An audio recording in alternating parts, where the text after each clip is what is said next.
Okay, ihr Lieben, herzlich willkommen zurück zu Dart und Flutter. Heute nochmal mit Layouts und ja, heute mit etwas, das man durchaus sehr gut gebrauchen kann, und zwar einer Material Card. Ich weiß nicht, wer von euch die Material Cards kennt. Die sind quasi schon so designtechnisch für euch komplett ready und folgen dem Material Design, was von Google entwickelt wurde. Ich glaube, ich habe das schon mal kurz erwähnt. Und wir wollen heute jetzt einfach mal Folgendes machen. Wir bauen uns ein neues Widget und wir sagen hier tatsächlich einfach nur Card dazu oder Material Card, vielleicht Material Card. So, und diese Material Card ist auch wieder hier eine Funktion natürlich, die wir kennen. Es liefert mir ein Widget, wunderbar.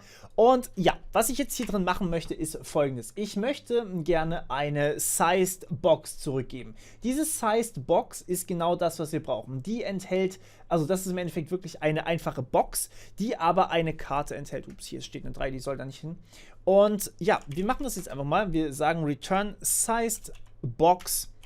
Aus was denn bitte? Naja, aus eben genau dem mit einer Höhe zum Beispiel von 240 und mit einem einzigen Kind-Element Child, das eben eine Card ist. Und diese Card ist die Material Card, von der ich geredet habe die ganze Zeit.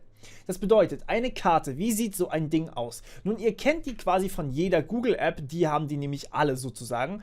Und es ist auch gar nicht schwer, die Dinger eigentlich zu machen. Und zwar sagen wir hier nämlich einfach, eine Karte enthält auch wieder mehrere Kinder, leider.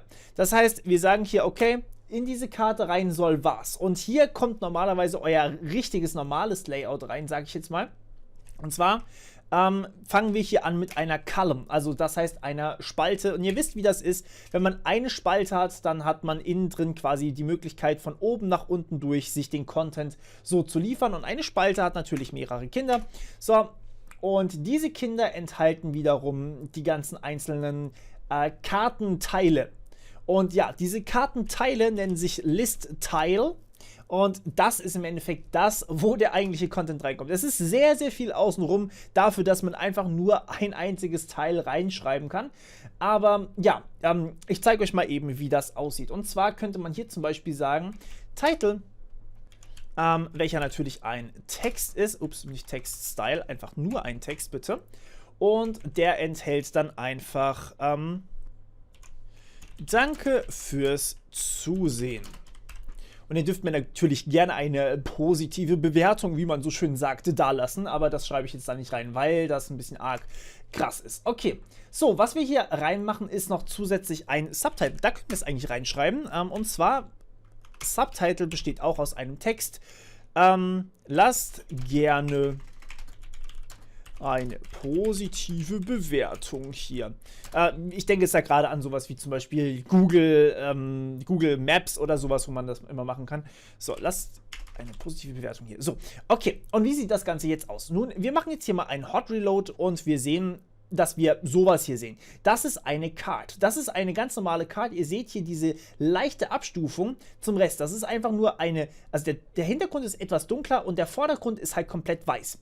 Und hier haben wir sozusagen einfach den Text stehen und dann eben den Untertitel, der halt so ein bisschen angenehmer zu lesen ist, also quasi kleiner gelegt ist.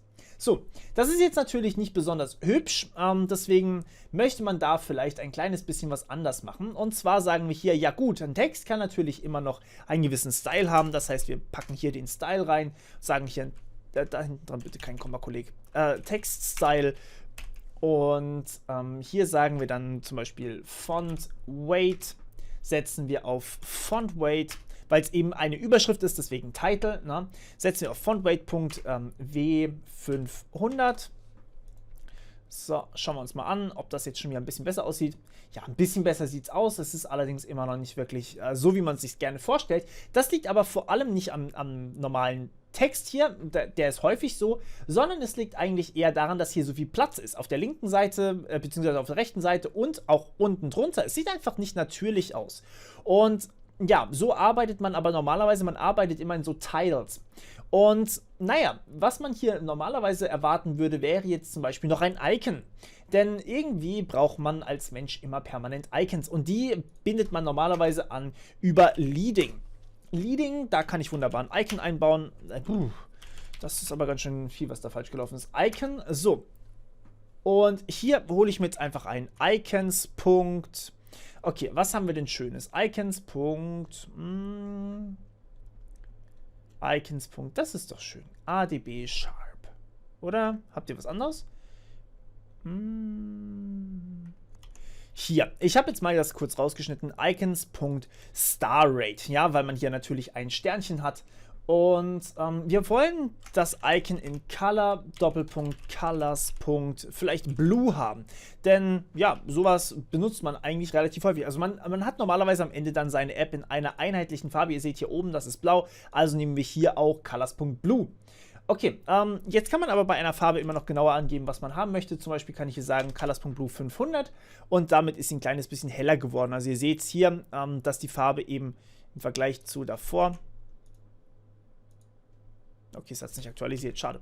Okay, gut. Aber ja, wir sehen hier offensichtlich eine jetzt gar nicht mehr so unmoderne App. Okay, dieser Stern hier, der ist eigentlich schon relativ üblich. Allerdings fehlt trotzdem unten drunter noch Content. Und den Content macht man normalerweise dann mit so etwas wie, wo sind wir? Da ist das List-Tile zu Ende, wie einem Divider zum Beispiel. Der Divider kommt relativ häufig zum Einsatz, den kennt ihr sogar schon.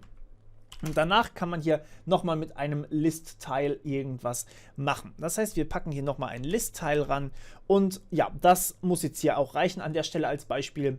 So, sieht dann so aus. Wir sehen hier dieser Divider, der ist echt nicht so stark. Normalerweise hat man dann vielleicht noch unten drunter was Drittes, irgendwie zum Beispiel eine E-Mail-Adresse oder sowas und hier natürlich anderen Text stehen. Und für sowas kann man Cards wunderbar benutzen. Ich weiß nicht genau, wer von euch die YouTube Studio App schon mal benutzt hat. Da sieht man relativ deutlich, wie diese Cards eigentlich funktionieren. Man kann natürlich auch mehrere Cards haben, das ist klar. Aber, also dadurch, dass ich natürlich hier auch eine Column habe, kann ich hier einfach sagen, hey, ich habe, nicht eine Column, ich kann hier eine Column statt einer Card verwenden und dann eben pro Column nochmal mehrere Cards reinpacken. Dann habe ich quasi so eine Liste aus Cards, die ich dann anklicken kann. Und was ich dann auch noch machen kann, ist eben ein bisschen Platz zwischen die einzelnen Cards machen. So sieht man dann auch sofort irgendwie intuitiv, was eigentlich zu welchem Abschnitt gehört. Und ja, das ist eigentlich ganz angenehm so für den Benutzer von einer App, gerade wenn man so eine Übersichts-App haben möchte, wo alles relativ schnell ist. Jetzt als kleine Übung für euch. Bitte geht einfach mal in eure häufig genutzten Apps rein und analysiert mal, was die für einzelne Elemente nutzen. Wo benutzen sie vielleicht einen Divider? Wo benutzen sie zum Beispiel Cards, also solche Kartendinger? Wo benutzen sie solche Screens? Was genau steht auf den Screens? Und dann werdet ihr vielleicht noch einige Features sehen, die euch fehlen. Die dürft ihr mir gerne mal schreiben und vielleicht habt ihr dann Glück und ich mache noch ein Video dazu. So, was jetzt bei mir noch kommt, ist natürlich nächstes, also wir sind natürlich noch nicht fertig, ist klar, aber mit den Layouts sind wir jetzt vorerst zumindest durch und wir machen hier noch ein kleines bisschen mehr dann rein. Aber ja, das war's von meiner Seite. Wir hören uns wieder beim nächsten Mal. Bis dann. Ciao.